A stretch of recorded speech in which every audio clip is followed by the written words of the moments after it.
বিহারের মধ্যে ঘটে গেল একটি ভয়ানক ঘটনা।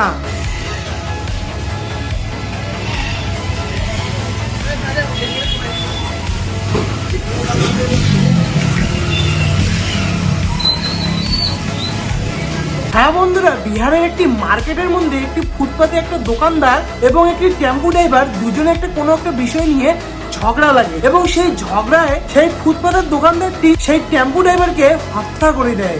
তারপর সেই ফুটপাতের দোকানদারটি সেখান থেকে পালিয়ে যায় এবং পালিয়ে গিয়ে একটি জঙ্গলের মধ্যে গিয়ে লুকায়। কিন্তু সেখানকার জনগণেরা সেই ফুটপাতের দোকানদারটিকে সেই জঙ্গল থেকে টেনে হিজড়ে আনে, সেই ফুটপাতের দোকানদারটিকে মেরে মেরে তারও অবস্থা খারাপ করে দেয়।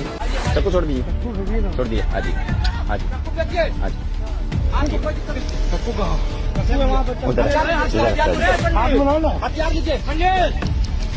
चक्कू हाथ में नहीं लेंगे, चक्कू हाथ में मत लेना।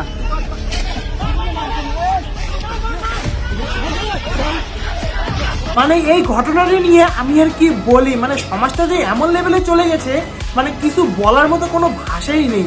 মানে কি আর বলি আর আমি। তো তোমরাই কমেন্টের মধ্যে এই বিষয়টা নিয়ে, এই ঘটনাটি নিয়ে কিছু কমেন্ট করে যাও।